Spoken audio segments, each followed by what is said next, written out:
everyone. Bear with me for this Google Hangout. This is a bit weird because I'm used to actually having someone else on Google Hangouts and I'm the one just interjecting with the questions every now and then. So this is a little bit weird and a little bit strange and a little bit out of my comfort zone. But I did really want to talk today because, as some of you may know, I've actually made it to 10 years in business. I don't even really know how that happened. But I just sort of woke up and I was like, wow, it's 2016. I've made it to 10 years. I can't believe it. So what I really wanted to do was, I guess, sort of signify the fact that I've actually made it this far by doing a little bit of a wrap up of the different things that I've learned in the 10 years of business, and not just in my business, but also, you know, sitting around the tables at Business Mums Clubs, like probably, you know, at least a minimum of 8 a month, every month for nearly the 10 years of business. And what I've learned from, you know, what I've seen coming up for all the different mums, and often those things that come up time and time and time again. And really just wanted to cover off a lot of those different things that I've learned. And actually I was writing my list here and I've got a lot of things that I've picked up and probably even more things that I've left off, but I had to finish it somewhere. So I've got Anita, my Google Hangout gal today, sitting there in the background. So if anyone has any questions, feel free to pop those questions on there and Anita will interject and pose those questions to me. If they're questions that I can answer now, then I'm absolutely happy to. If they're kind of bigger, more expansive questions, I may even just answer your question personally to you later via email or Facebook or something like that, because I do have quite a bit of content to cover as well. So we'll see how we go. Not going to be any slides. This is just me talking to you today. So here we go. Right. So what I wanted to do was I wanted to start at the beginning. And I think a lot of these things actually will apply to people either who are just starting in business or who have been in business but could probably use with a bit of a reminder, and will often, you know, potentially need to review things as they go. So the first thing that I really find hugely, hugely important for people starting in business is to get your priorities and your aims straight right from the start, okay? So what you need to do is you need to actually really think about what it is that you want to create for yourself. What do you want to create for your business? What do you want to create for yourself personally? And really set all of those things down at the beginning. And the reason that I say this is because if you're not laying these things down, you will often end up in a situation where a year later you're dealing with a lot of stress or anxiety or depression, or you're just really struggling because what's actually happened is your business has grown to a point or struggled to a point where it's not achieving what you want it to because you didn't actually set those aims and priorities down initially. And I'll give you a few examples. So basically one great example is that a lot of people start a business because they want to be flexible for their kids and they want to be there for their kids. But then what happens is, obviously starting a business, it actually does take a lot of time and energy, like, I mean, a lot. And then you might even be one of those lucky people where your business actually sort of does take off and it starts getting busier and busier. And most of us tend to just go with that. We tend to go, yes, let's grow. Oh, that's amazing. I'll take on that client. I'll take on that client. And before we know it, we're doing 40 hours a week. But if you haven't actually set down that, you know, that your aims are that you want to spend time with your kids and put it in front of you, you can really get carried away with where your business is going and lose sight of that. And before you know it, you know, you're suffering the mum guilt or the anxiety because you're not spending any time with the kids and you're fobbing them off all the time because you haven't kept that priority in your mind.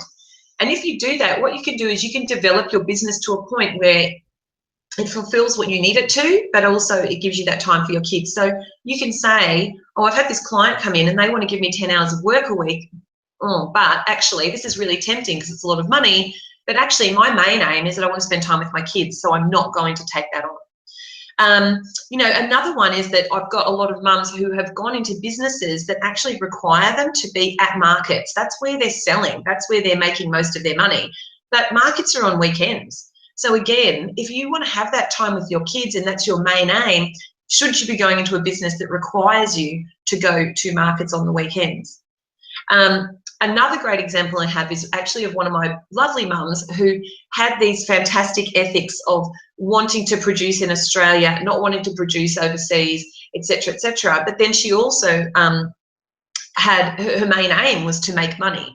And she ended up in a situation where, because she hadn't sort of set out where her priorities lay and in what order, she was put into a really difficult situation where she didn't want to outsource to China, but then by not outsourcing to China, she wasn't able to produce at a much lower cost, which means she wasn't able to make the money that she wanted to make. So you can end up in these kind of really challenging, difficult situations if you're not looking at what your aims and priorities are at the outset. So that's a big one. The next one is that you have to do your numbers. You have to actually figure out if it will work. And by that, I mean, like, you have to go, this is how much I want to make. This is my pie in the sky, or whatever it is. And this is what I'm going to be charging as a service, or this is what I'm going to be making as profit for my product. How many of these units or how many of these sessions do I need to sell to achieve this? And if that's the case, how much of my time is it going to take to make this product to achieve this profit? Or how much of my time is it going to take to market and run these sessions to achieve this profit? And is that actually even doable? If not, do I need to look at my numbers and actually reassess them? Or do I actually need to look at, say, for instance, how much I'm charging?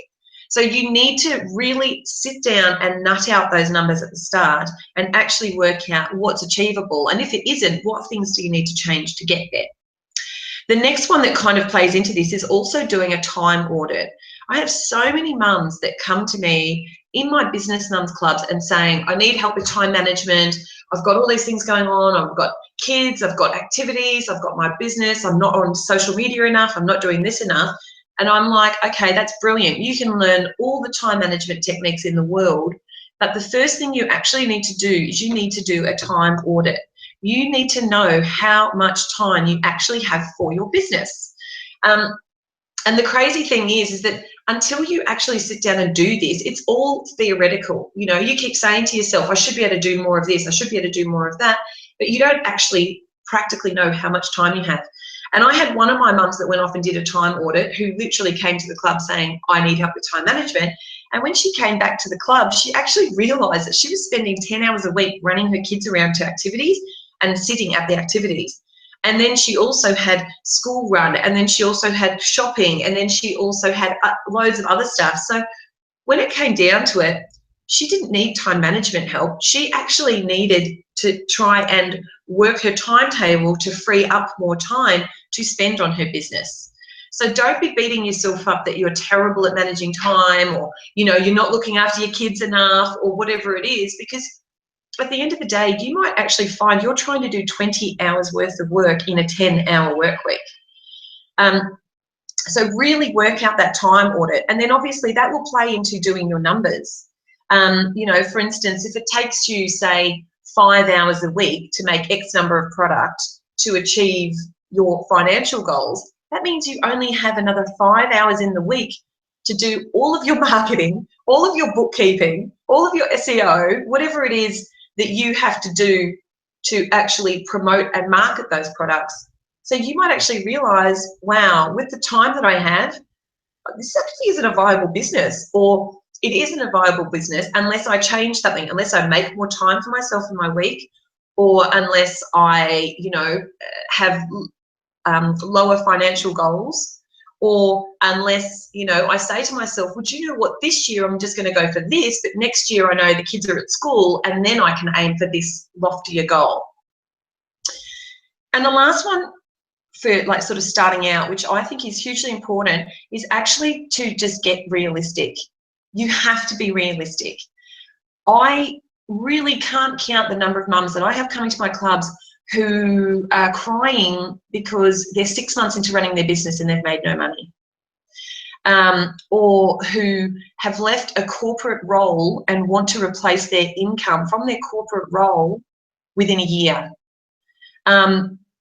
If you're really one of those lucky ones, and you have to be super lucky to sort of hit on this business that just takes off, then yep, you might be okay. But for the rest of us, I mean, there is a reason that people say that your business will not make a profit for the first 3 years. There is a reason that people say that many businesses fold within the first 5 years of business. You have to be realistic. You have to understand that you are in this for the long haul. And if you have a priority of trying to, pay your mortgage with your business income within the first year, then you probably actually need to get a job, because at least then you're going to have that guaranteed income. There is no guarantee in business. And, the first year of business isn't even really running it. It's actually just learning how to run it, because many of us have never run a business before. We don't know what we're doing. So how are you going to launch this crazy, successful, profitable business in the first year when you don't even know what you're doing and have never run one before? So it's really about getting realistic about that. And also get realistic about your expectations for yourself, not only as a business owner, but as a wife and a mother. I had a beautiful business mum in one of my groups who was really struggling. She wasn't making a profit. She was finding it really hard. But then it turned out that her expectations of herself as a mother were that she felt like she had to be with her child, present with her child for all of the time that her child was with her and awake. Like, she didn't feel like she could go off and work and let her child play on her own.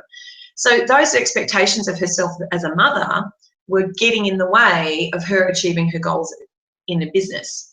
So think about what your expectations are of yourself, and whether they actually fit within what you want to achieve for your business, or whether you need to actually start reassessing those expectations and changing them or lowering them. And don't forget that you also have other people in your life who have expectations of you. You have your partner who has expectations of you as a partner. You have your kids who have expectations of you as a mother. So as well as addressing your own expectations, you have to ask them, what are they expecting of you? I know for myself, with my oldest daughter's dad, his expectations of me, well, because we hadn't talked about it, it just sort of came out. So this is where I learned this lesson. We hadn't talked about it, is that he basically prioritised my business below the housework. That's where he felt it should come. And I prioritised my business, obviously, just below my family. And that just didn't work. And obviously, there's a reason why we're not together anymore. But talk to these people in your life. Talk to your kids. Explain to them, this is what you're going to be doing, and this is what you need from them, and then this is what you're going to give them in return, and set their expectations. Find out from your partner, what does he actually expect of your business? And I know a lot of partners have these expectations of, you're going to be making like money within the first year, and every time you open the door, they're standing there going, oh, how much money did you make today? It's really demoralizing. So you need to set their expectations and let them understand that this is going to be a long haul thing, that you probably won't be bringing money in the first year, 2 years, 3 years. And what you need from them is actually support and to cheer you on, not to be asking you how much money you're making at every step of the way. So definitely make sure that you address all of those things within your life as well. So the next section I'm going to talk about is marketing. Marketing is one of my most favourite, fabulous, wonderful areas. I just love it. But I do see a lot of the same mistakes happening in marketing with my mums, and that's why I wanted to talk about these different tips today. So the first one is a huge one. You cannot run a business from a position of fear or desperation. It just can't happen. I get mums coming to the clubs all the time, and they're like, oh my God, I have to make money now. I need to make money now. If I don't make money, I'm in big trouble. That is not a great place to run a business from, because what happens is that you either start doing just random advertising things or marketing things, or paying for courses that you don't need because you think you need to improve yourself, and you make really, really, really bad decisions. Another one that I see that comes out of fear or desperation is that people who are running a business then go, oh, I'm quickly going to go and join that business. I'm going to do that business as well because I need money really desperately. And they think that by chasing after another business opportunity, that's going to get them their money. But actually what it's actually doing is it's actually dividing your attention. And so you're putting half as much attention on each business, which is actually probably the antithesis of achieving success. So no matter how desperate or fearful you get, you have to hold that hope, you have to remain confident, and you have to approach things with a really steady, calm mind, and really actually, more than any other time in business, you actually have to really approach things from a really methodical point of view, and actually plan out strategies to what you're going to do to achieve success. If you're so desperate for money, again, desperately quickly trying to do things in business is not going to get you money. Probably getting a job is going to get you money. And again, that's where I would recommend you would probably, if you need money that desperately, you would probably need to do something like that, rather than trying to, you know, quickly try and get money out of your business, because it just doesn't work. And I know that we see this on Facebook all the time, and you meet people at events, you can smell those people a mile away that are just desperate to sell you something because they really need that money. It comes out of them. It comes out of your marketing messages. It comes out of your decisions. So just really keep that in mind when you're doing marketing.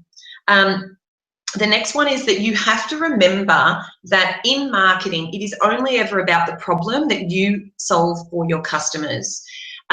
You always have to keep that in mind. So I've got a mum that's coming to me recently learning social media, and basically we were talking about Facebook advertising and all the rest of it, and she kept saying, well, I just need to make sales. I just need to make sales. And I was like, you can't approach marketing from that point of view, because basically what you're doing is you're just thinking about how much you need to make sales, and it's the wrong focus for marketing. What she needs to be thinking is, what are my mum's biggest challenges? What does our product do to help them with those challenges? What does our product offer to help them with any problems that they have? And you always have to keep your focus on that, because that's where the gold is. That's how you're going to connect with people and how they're going to buy into what you're selling, because you're telling them, we know you have this problem and this is how we solve it. So, you know, even if like you're a shoe business, it's not about selling shoes, it's about providing kids with footwear that's going to get them the best start to life for their feet. Do you know what I mean? It's about, for this woman with skincare, it's about providing women with a beautiful product that's going to, you know, help them with anti-aging and reducing their wrinkles, because that's the things that people are thinking about. And that's what's really going to keep you on track. And also, if you're always thinking about talking about the problem that you solve, then you don't fall into that other thing which people always do, which is basically just talking about this is what we do, like we sell skincare or we sell shoes, which really doesn't mean anything to anyone. People don't care about that. They only care about how you can help them. On that same line as well, don't get caught up in tech speak. So many people in so many industries get caught up in tech speak. It was so funny. I was reading a social media proposal for actually a client yesterday and giving her feedback on it. And literally this social media company had written stuff like, this is what we're going to do in the month. We're going to manage and maintain, schedule and deploy, and something else. And it was a whole lot of tech speak, but it actually meant nothing. So just don't forget that you need to talk in the language of your customers, and you need to talk, use the wording that they know and understand, because otherwise they're never going to get it and you're never going to be able to communicate it to them. And the last one for me with marketing is that you have to remember to think in terms of strategy, okay? Again, this is something I come up with all the time, is that people come to me and they say, oh, I did this Facebook ad and I didn't get any sales. Or I sent out this newsletter and I didn't get any sales. Marketing is not about, you know, doing one thing and getting a flood of sales. It's not how it works. You have to work in terms of a strategy of thinking about, okay, these are our aims. Okay, how are we going to attract people initially? Like, let's say it's attract people to your Facebook page. How are we going to attract them to our Facebook page? Right, then once we get them on our Facebook page, how are we going to get them to know, like, and trust us? What's all the content and the information and all the rest of it we're going to put up there so they go, these are the people that we like and enjoy and we want to follow and we want to comment on. Okay, now that we've got that, how are we going to convert them to whatever it is that we are selling? And it might even be getting them to a newsletter first and onto a newsletter. And then from the newsletter, it might be selling to them. Or it might be, you know, straight from the Facebook page to whatever it is you're trying to sell them. But you have to think in terms of it's a journey for your customers, and you have to take them on that journey and think of different ways that you can convert them at each stage. And it's not simply about just putting out a Facebook ad and you know, getting business, or writing an article and having it published in a magazine and expecting that you're going to get client inquiries from that.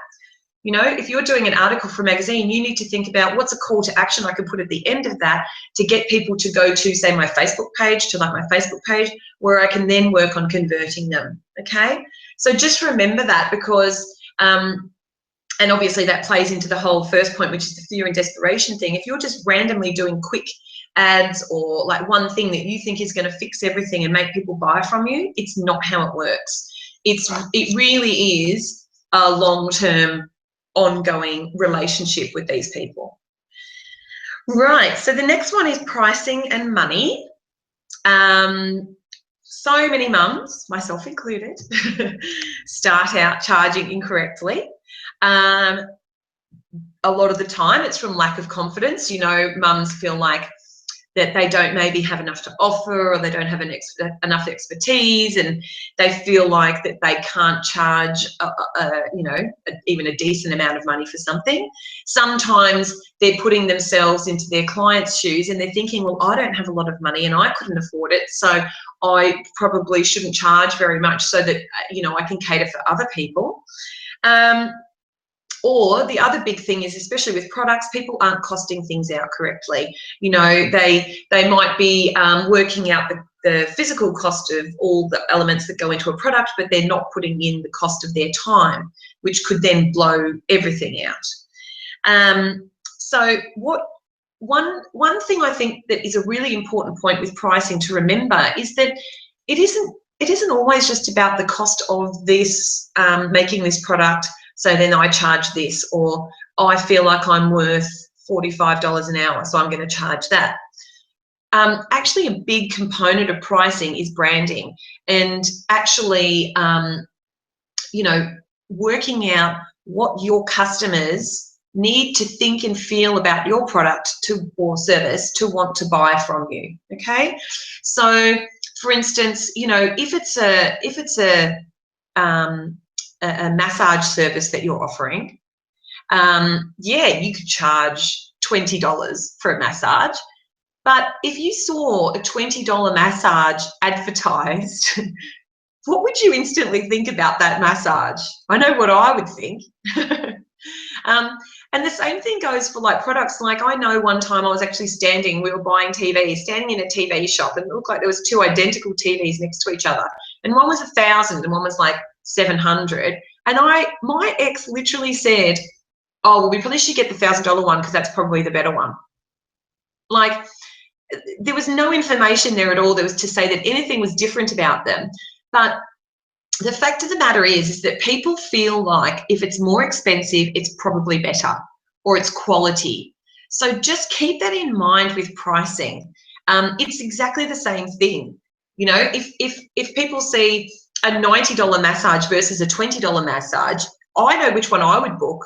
I'd book the $90 one because I would think that's probably the better one. So definitely keep that in mind as far as branding. Even if you feel like you can't charge enough because maybe you don't rate yourself enough or think you have enough experience, it's actually not really about that. It's about what your customers are going to think when they see that price. And what are they going to see as, oh, I must have this because this is obviously really good, compared to, oh, this is a bit dodgy because it's not high, priced very high. So definitely a few points on this is absolutely, if you're costing out a product, make sure that you include your labor and your time and, you know, insurance and all those other sorts of peripheral things that you probably wouldn't think about initially.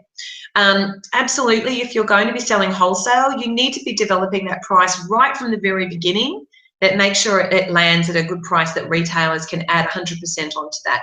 And absolutely do not undercut your retailers, I should say. So don't charge less than them. A really good one that I actually see come up a lot is if you're in service businesses, make sure if you're quoting people that you really include the parameters of what you're quoting on. And these are the boundaries, and this is what I'm doing for you, and this is exactly it. And that any additional work is charged for, okay? None of this, they needed these extra few things, so I just did it. No, because you're basically undercutting yourself in that respect. And make sure that you have service agreements in place, absolutely. Outlining every possible scenario so that you are covered if anything should happen or go awry. Another big one, and I know this is really hard when we're first starting out because we're really fearful and we think we're never going to get any work and we'll just work with anyone.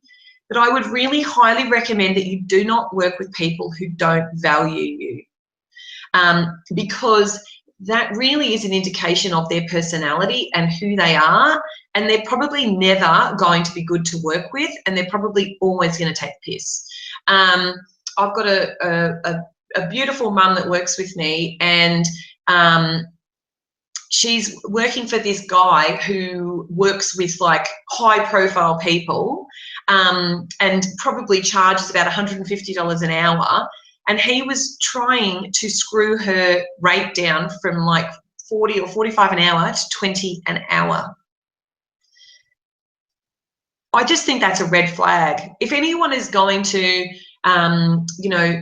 treat you like that from the outset and not value what you do, even though they value what they do and they're charging shed loads of money, then you should run in the other direction. Personally, that's what I think. And if you don't feel hugely comfortable with your prices as a service business, because I know this can happen, especially when we're first starting out, is you really want to work on your beliefs around what you deserve. And instead of focusing on why you don't deserve to charge 45 an hour or 75 an hour or 150 an hour or whatever it might be, and you're coming up with all these reasons in your head as to, well, I haven't been running my business for very long, so people will be wondering why I'm charging this amount of money, or I don't have this skill, or I don't have this certification, or whatever it is.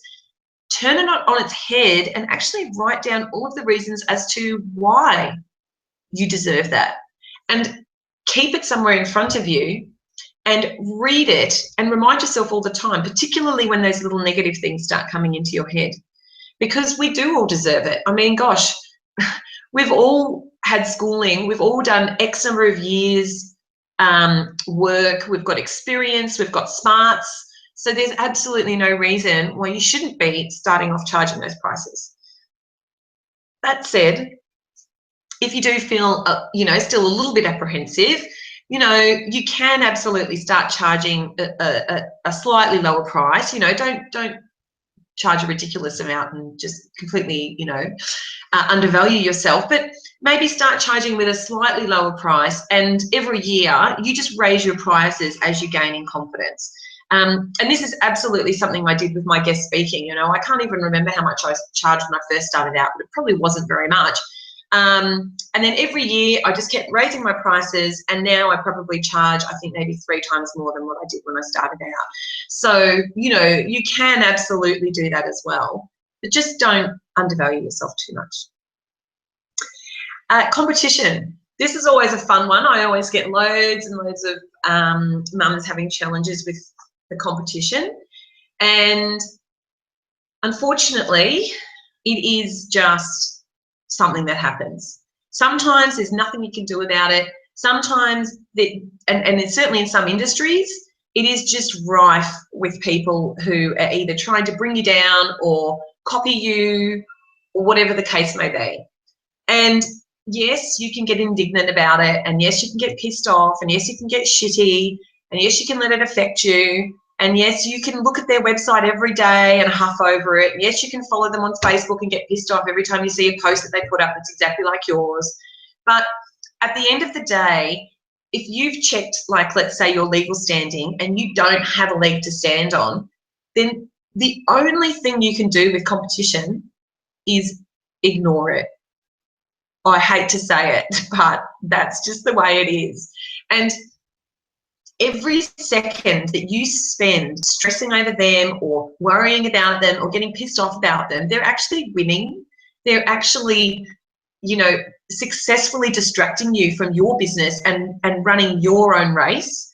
And that's where, you know, you have the control. You just can't let them bother you. I don't know if you guys saw a blog post that I wrote recently called Why Bother Trademarking? And that's because another business has launched probably a year ago that has pretty much nearly the same name as mine in the same industry. So as you can imagine, that was annoying. I actually followed up with my trademark lawyer, and somehow, because of the stupidity of Trademark Australia, this woman had managed to get a trademark in the same class as me, which means basically I don't have a leg to stand on as far as telling her to stop using the name. And I did pay $800 to my lawyer to dispute it, and it went to IP Australia, and the woman's lawyers changed something in the definition or something like that. Anyway, she's still allowed to have that trademark. So basically, I'm in the same position I was in before. I've spent $800, which wasn't great, and there's still someone in the same industry who's named the same name. So guess what I do? I do nothing. I don't look at her business. I don't follow her on Facebook. I don't follow her on Instagram. I don't think about her. I just do my own thing and just, you know, have to trust that I'm doing the best job I can do, and that, you know, simply by being me and developing the things that I'm developing and having my own brand personality for my business, that's going to stand me in good stead. And it's, you know, it's going to ensure my success. And that's the only thing I can do. So I don't let it bother me at all. In fact, I don't even think about it most times, except for every now and then someone will email me and say, hey, have you seen this business? And I'll be like, yeah, I've seen that business. So that's it. That's all you can do. And it sucks, but that's just how business works sometimes. Unfortunately, not everyone is as, I don't know, unique and creative as us, and some people just have to take stuff. So that's all you can do. Growth. Okay, so every year, at the end of the year, I look at my aims and goals for my business, and the first thing I do is I check in with those, and I decide if that's still where I want to head, and if I'm happy with that, and edit anything as needs be, and reset those aims and goals if needs be. So I've got my aims and goals that I want for the next year. Then what I do is I cast my eye over the year just gone, and I look at what's succeeded, what's failed miserably, what I enjoyed, what I didn't enjoy, very important. And then what I do is, looking at that, I decide which of those I'm going to run again, which ones I'm going to edit and run again, and which ones I'm going to can. And make sure that whatever ones I'm carrying over, that they still are going to be achieving the aims and goals I've set for that year. And then maybe I'll also try and develop one or two new marketing activities for the year that are also going to achieve those goals. What I do is I look at each of those activities and I break them down into smaller little jobs of like marketing or things I have to do to get each job done.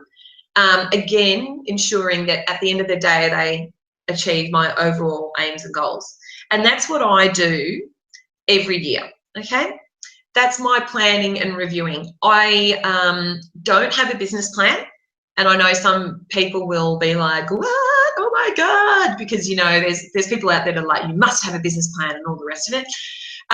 But for me, I don't have a business plan because I don't have like an overall sort of set goal and aim for my business. And I think having a business plan is kind of like having a roadmap, and basically what happens is that business plan keeps you on the road and gets you to your destination. Whereas for me, I'm more of a go with the flow. I love seeing how my business evolves and what succeeds and what doesn't, and where it grows and where it doesn't. And I'm really, I just love that process. So for me, I don't feel like I need a business plan because I don't sort of have an end destination. I'm just enjoying the ride and seeing where it evolves. Absolutely, if you have an end goal, an end destination, particularly, you know, if it's like sort of a particular amount of money that you need to make, then absolutely I would, you know, look at having a business plan. But for me, I've never needed one. I find that my year-on-year marketing and review and strategizing is enough for me. So another thing that I find that I feel like is really important for growth is that whenever I introduce something new to my business, I always immediately introduce like a system and a process around it. Because I think what can happen is if you're introducing new things to your business and you don't have a system around it, first of all, it might take you a lot longer to get it done. Second of all, you might forget things and not get things done in time. So I'm really, really, really systematic. So for instance, like the way I run my Business Mums Clubs is that I have a set process with emails. So I have an email that goes out 2 weeks before the next club to follow up on people and say, hey, are you joining? Or don't forget this is the date for the members and things like that. But doing that email, that 2 week before email, also acts as a reminder to me to put everyone's accountability into the Facebook group to follow up on them. That's my system. And that was in there as soon as I introduced accountability into Business Mums Clubs. That became part of my system. I was like, right, at what point can I use as kind of a reminder to make me put that accountability in? So that's how I develop everything that I do in my business. I absolutely have a system and a process around everything because I wouldn't be able to run it as effectively and efficiently, and I would be forgetting stuff. And actually, I'll give you a good example of a time when I didn't have a system or process because I kind of hadn't thought about it. But I have girls that work with me and develop the social media content for my clients. And one of my girls had sent me the content to forward to the client to check, but I hadn't received it. And so I didn't know she'd sent it to me. And she'd sent it to me and just assumed that I had it. And so actually what happened is that we kind of got a couple of days into when the new content was supposed to be going up, and then she realized she didn't have it. And I was like, I didn't get it. So now what we've done is every time she sends me that content, she has to write in her diary a couple of days later to follow up to make sure I've received it or you know, and follow up on it. And so we've added that process in to basically fill up that hole. So it's about thinking about every step of every process that you have and how can you put a little fail-safe in there to make sure that the system works and runs well and that you're looking after yourself or that you're looking after your clients. The next one is outsourcing. If you want your business to get bigger and you want it to grow, you're going to have to outsource in some way, shape or form, be it taking on a contractor or taking on an employee or an intern or whatever it might be, because I haven't met anyone yet who's actually been able to run their multi-million-dollar business on their own. Although I'm sure there's probably a few people that write business books who claim that they can do that. So basically, it's so important to outsource. And I know what you're all saying. You're all saying, oh, but no one else can run my business like I can. Nobody else knows it like I do.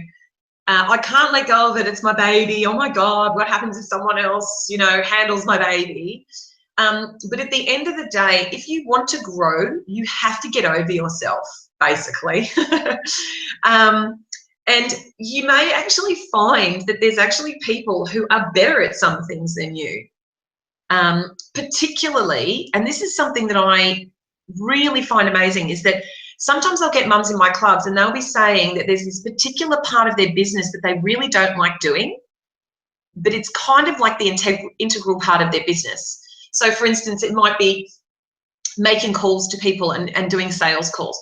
And that's the crux of their whole business. And that's what's going to make them money or not make them money. And they don't outsource it. And yet they can't motivate themselves to do it either. in these situations, if you want your business to be a success, you absolutely just have to take someone on, because that's where it's going to make you your money. And so I have mums coming to my clubs like every month going, oh, I I'm still not succeeding, or I still haven't done it. But it's like, well, then if you're not doing it, give it to somebody else to do. The other thing that I get from a lot of mums is they say, oh, well, I don't have the money to outsource. But at the end of the day, you actually do. People just don't realize it. Yeah, it's not sitting in the bank. That's true. You don't have thousands of dollars in the bank that you can pay someone, but specifically by outsourcing those activities that raise you revenue will create the money to pay for that person. You might not be earning, so for instance, with me, with my clients and stuff, and I outsource a lot of the work, yeah, I'm not earning that $45 an hour or $55 an hour or $75 an hour or whatever it might be, but I'm earning $10 an hour or $20 an hour, and that's $10 or $20 an hour that I wouldn't be earning if I wasn't outsourcing, because I wouldn't be doing that work. I couldn't do it all myself.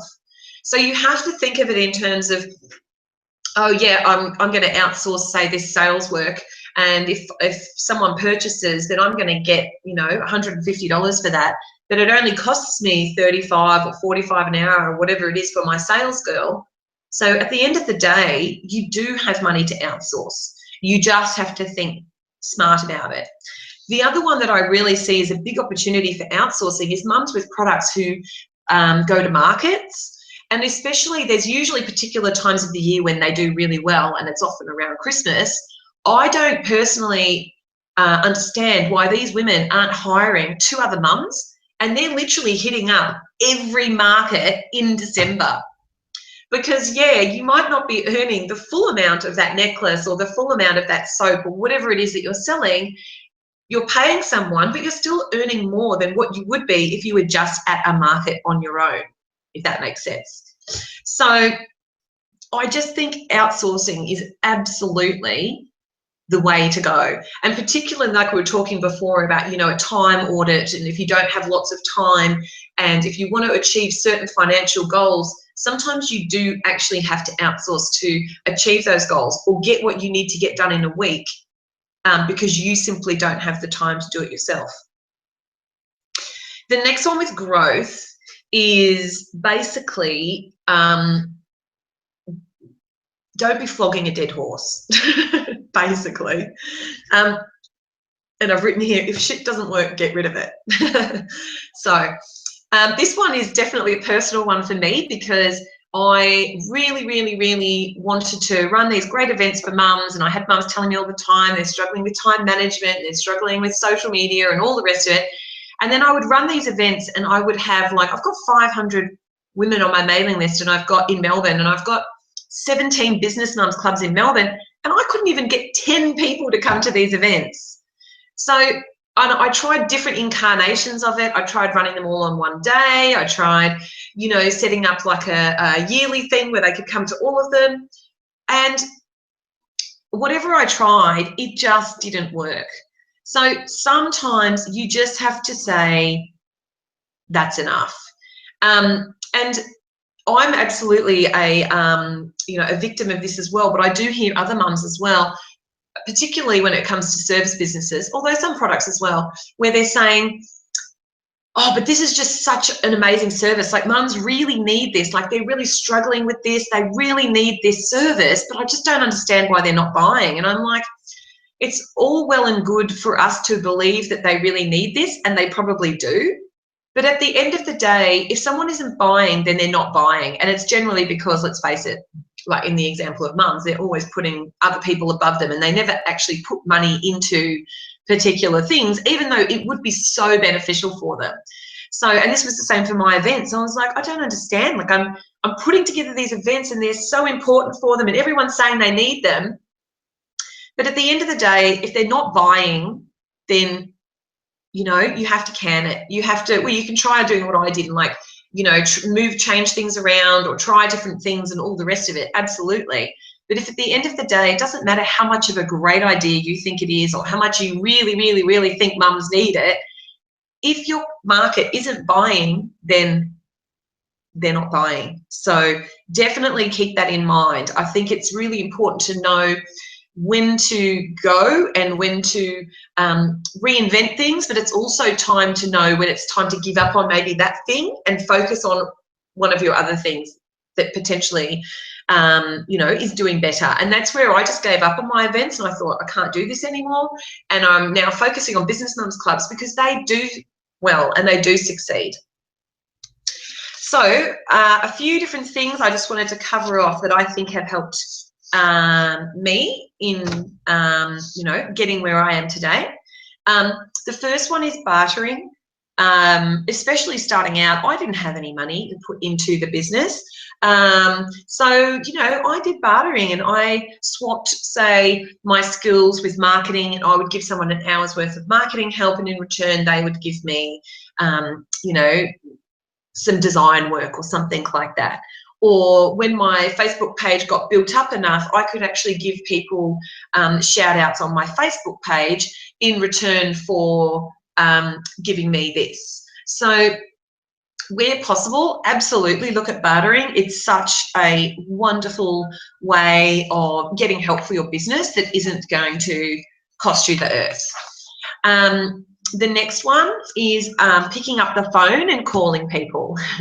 It's so easy to hide behind email and social media and everything else, but you know, in many businesses, picking up the phone and calling people is absolutely the best way of doing things, and it's the most direct route. I could spend hours on social media promoting my Business Mums Clubs. I can pick up the phone and call 10 people in an hour and potentially probably get 2 mums who might be interested in coming along to a Business Mums Club. That's how effective it is. So just don't discount it as a wonderful way of reaching out and connecting with people. And you know, like I'm working with a guy who's like does like ice bands and some sort of compression socks and things like that, and I was like, he could spend all day on Facebook, or he could pick up the phone and he could actually call like sports clubs and speak to the people there that manage the club and potentially get a bulk order of this product into a club. So why wouldn't you do that? Why wouldn't you pick up the phone as opposed to just sitting on Facebook and trying to reach people through Facebook, which, you know, could go nowhere? Developing large-scale events like Mummy Mentoring Festival and my awards and conference has absolutely helped me fulfill my aims. The way I tend to think with these things, and I think that it's a really good piece of information to pass on, is that I try and think about how it works for everyone within that event, okay? So let's say Mummy Mentoring Festival. First of all, it works for me because I get traffic to my site and I get brand awareness, and I get that reflected glow of working, having mentors like Carolyn Questwell from Carmen's, who's doing this with my business, which makes my business look good. Potentially, I've got these mentors also sharing information about the Mentoring Festival with their market, which means I might attract new likers to my Facebook page and potentially new customers down the line. So it works well for me in that respect.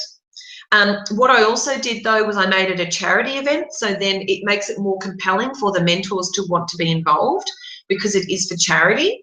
And obviously it's helpful for the charity because the charity gets money, but then they also get the opportunity of exposure to my market, which is why I always choose charities that work with mums.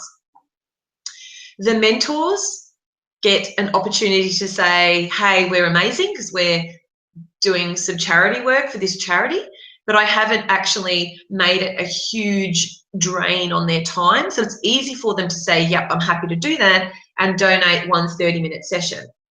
And then obviously the end user, so my mums, it also helps them because it allows them to win a mentoring session for like potentially $4 with some of the most amazing women in business in Australia that they would never have had access to before. So when thinking about events like that, you really need to develop them so that you make sure that everyone that is associated with and involved with that event is actually benefiting from it. And at the end of the day, Mummy Mentoring Festival doesn't cost me any money.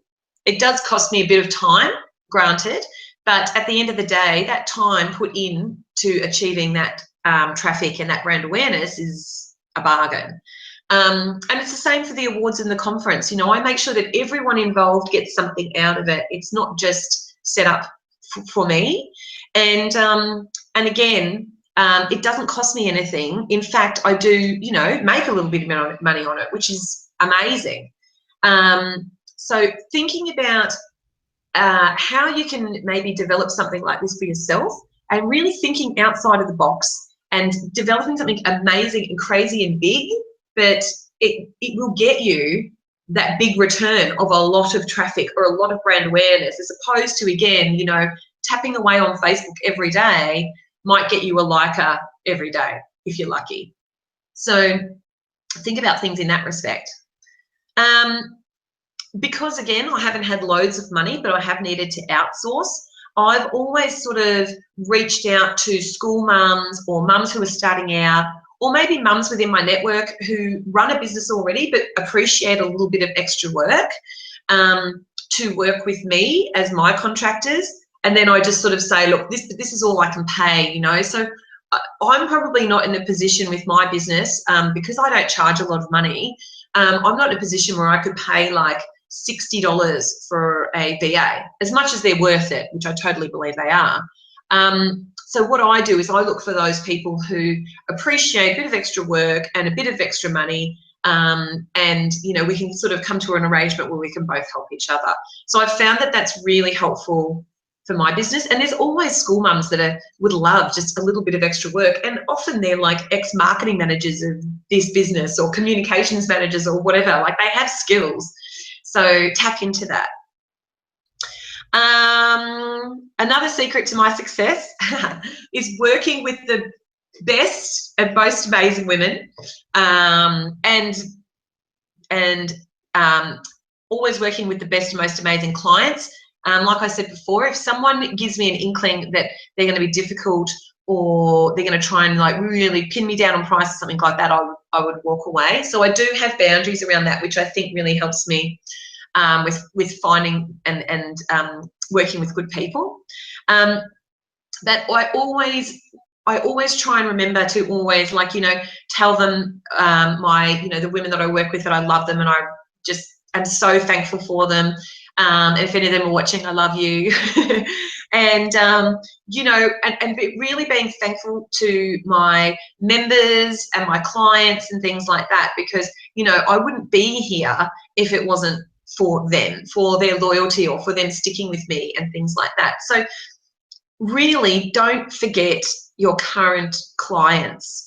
You know, I introduced an anniversary gift for my members, so every year they get a little gift to say thank you for being a member. You know, it's things like that that hopefully are going to have people thinking of you better and sticking with you and referring you to other people.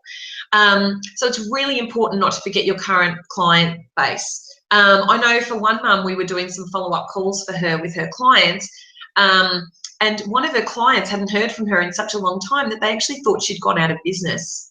So just don't forget that your current client base is where you can already get referrals and recommendations from, but you have to look after them, and you have to tell them you appreciate them, and you know, that they really are the reason why you're here. So don't forget that. It's not all just about attracting new people.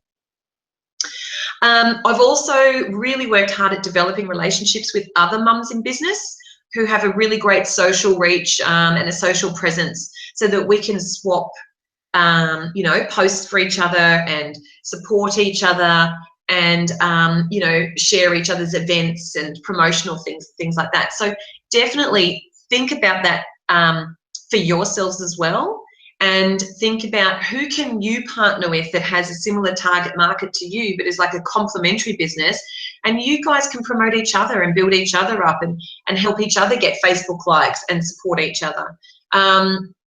And you know, I've worked with these women like probably from when they first started out. When I got in Australia 7 years ago, and I've worked with them now, and now we've both reached this point where we're both at this level. So you know, you might only have a small following now, and the people you're working with might only have a small following, but who knows where you're all going to be in a couple of years. And I'm really lucky that, you know, I've connected with people that are like have such massive social media followings, and we just really support each other. So definitely think about that. And also, I think another thing that's really helped is becoming a speaker.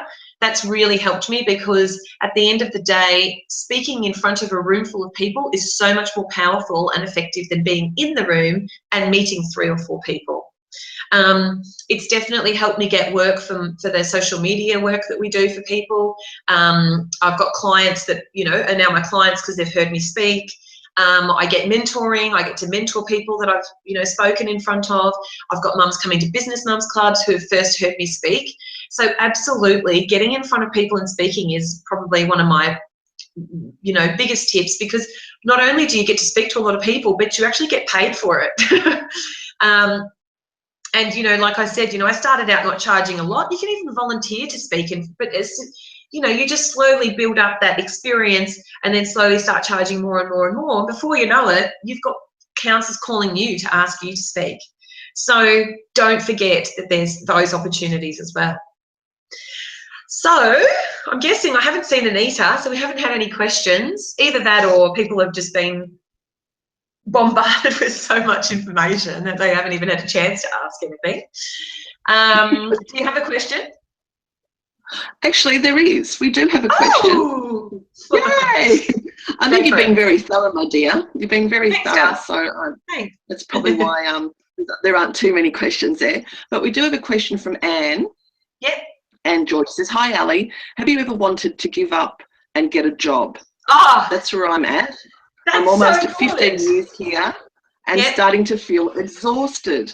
Yeah. So what kind of advice would you give there? Oh my God, that's so funny, because I literally, in the last week or so, I've been to probably 3 clubs where people have been talking about that very thing. And everyone at the table has been like, that's me as well. I do that too. I think about it all the time. I'm like, and so it's a really, really, really common thing. And I don't think a lot of people actually realize that. And absolutely, I mean, at the end of the day, like I said, you know, I don't earn a lot of money. I know that if I went to a marketing agency or a social media agency, I could probably double my salary, and like that.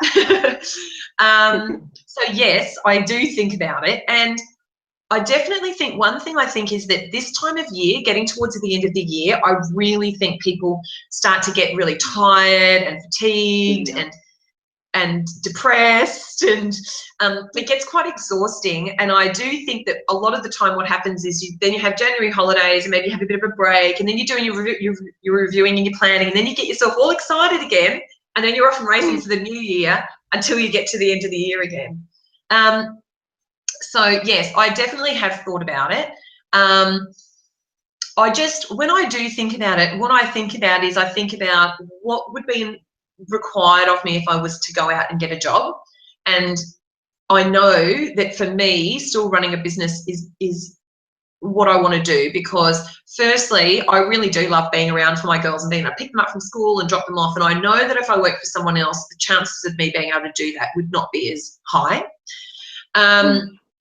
I do really actually love helping people. It is what I love to do. Yes, I could go and do marketing or social media for someone, but at the end of the day, for me, that's more the vehicle to me helping people. I don't actually, you know, I'm not obsessed by it or anything like that. And I certainly really don't want to be helping big companies make more money. To me, I'm just like, bleh. So for me, I do get tired and I do get fatigued, but I just try and like do something like go and get a massage and give myself a little bit of me time. And then I often take a step back from the business and look at my aims and look at my goals and look at my expectations of myself and think about if I'm being realistic and all the rest of it.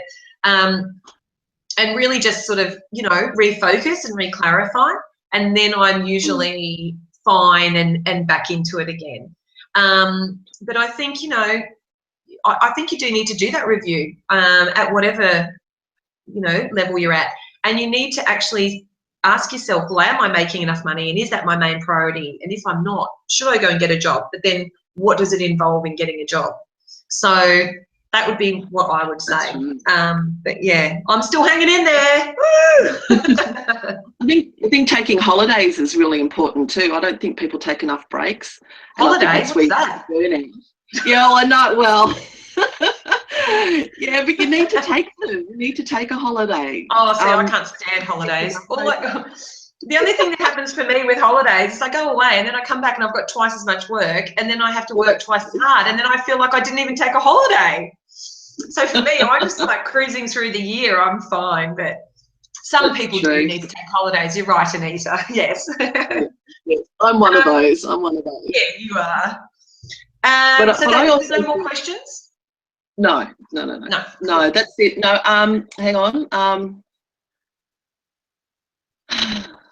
No, that's it. Although, I mean, Anne did make a mention of, I think it was back in the outsourcing part. It was just a comment. She said, I also think anyone new to business, I'd like to suggest that you recognise early if you are the technician and need help with planning abilities. So I guess that goes back to the E-Myth, because they mention that a lot, whether you're a technician or a manager. Yeah. You have to know your strengths. You have to know your strengths, and you have to know what you're good at and what you're not good at. And especially if what you're not good at is an integral part of your business, then you need to think about outsourcing it, because otherwise your business will be going nowhere fast. Right. So, and I was going to say a few things that haven't helped, but I'm just going to quickly over them because we're at an hour. I will be honest, 3 things that haven't helped my business at all. One is PR. I've tried PR and I probably will continue trying it, but to be honest, I find it a really tough nut to crack. When I was doing Mother Jumpers, which was mums jumping out of planes for charity, I was like, literally, how could this not get covered in the press? And I remember a friend of mine who's a journalist for ABC saying they would literally have to be all blind or have no limbs for it to get covered in the press. Like that's kind of the angles that they're looking for. So it kind of makes it impossible, I think, to get covered in any major way. So for me, it hasn't worked. And also I know that I was actually on The Circle. I actually got interviewed on The Circle for my business. And I know the next day my web traffic spiked and then it went straight back down again to what it was before. And I really didn't get anything out of that exposure. So I'm not saying to other people don't do it. You know, each to their own, but for me it just didn't work. Another thing I found really hard, really challenging, is getting sponsorship for my business, for my awards and conference. I couldn't even get anything last year. I find it really hard. You send proposals to businesses that you think, like, seriously, this is your ideal clientele and I'm giving this amazing opportunity and it's not even like really expensive, and they're like, you know, spending thousands of dollars to get posters in bus shelters. And I've just found it really hard to crack. But I still think for me, if I could get sponsorship, that's money, you know. I could get $5,000 or $10,000. So I've actually outsourced that to someone else now, because I can't take it anymore. But I'm not willing to let it go, because I feel like if I can get it, I can, you know, get some decent money out of it and get some help for my awards and conference. So those are the 2 that I've really found have not worked at all. So just a quick roundup. So thank you everyone for listening. Thank you for you know, supporting me for these last 7 years in Australia, but 10 years in total.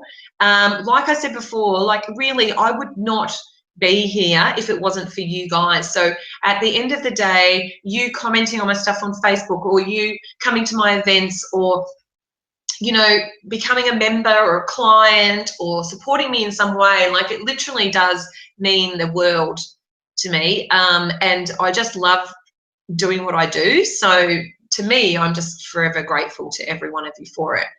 A few things, don't forget that because we're celebrating my birthday month on Facebook and Instagram, every day I'm profiling a wonderful woman in my life, and we're doing a giveaway from her business. So just all you need to do is go to Facebook and Instagram every day and just write happy birthday on the post, and you can go in the prize draw to win that prize. So we've got, another 24 prizes to give away until the end of the month. If you're in Melbourne or you want to come to Melbourne, don't forget we've got the Christmas party coming up on November the 16th. And this is another thing that I didn't cover off, but I think it's really important, is you have to celebrate whatever it is you've done this year. If it's just that you've survived, if it's that you've overcome enormous challenges and struggles, if it's that you've succeeded, but come and celebrate. Come and have a great night out and have cocktails on a rooftop and have fun with us, and just take a few moments to pat yourself on the back and remind yourself of, that you've done a great job this year. And even if you don't come to the Christmas party, although I'd love it if you did, then just please do something to signify all that you've done in this year. And and the last one is just a little thing for next year. I am launching my mastermind for another 8 mums next year. And that's basically for women at the next level of business, because there's lots of stuff around for like startups the first couple of years, but when you're kind of getting on and you're achieving, you're succeeding, it's harder to find your peers, it's harder to find people to educate you at that level. And that's what we offer. So basically you have an amazing guest mentor every month. These are women that probably charge like $1,000 for guest speaking. So you have access to these women each month. And then we also do brainstorming and accountability each month, and obviously I run those. So if anyone is interested in that, it really is so fantastic and so supportive, and you will absolutely grow and find a really great place to work within there. So definitely contact me if you're interested in that. And that's it from me, aside from saying, as always, thank you to my Google Hangout gal, Anita, for organising this for me, for getting the newsletters together, for putting the Facebook event on, and I don't have to do anything. So thank you so much, Anita. And don't forget that if you guys want any help or training with Google Hangouts, or she's really good with loads of other stuff like setting up newsletters and social media and all the rest of it, then definitely check out Anita at the Holistic VA. She's fantastic. And exactly like what I was saying, Anita, how I like to remind all of my people who work with me, I love you. Oh, thank you, darling. Love you too. And that's it, guys. So thank you so much for hanging on. If you have any other questions, you can just send me a message through Facebook. I'll be happy to answer you there as well. And until next month, we'll see you later. So bye. Bye. Thanks for listening to me. If you think that you would love to know when my next video comes out, you can. Just subscribe here or here or here or down there or somewhere around here. You'll see the subscribe button.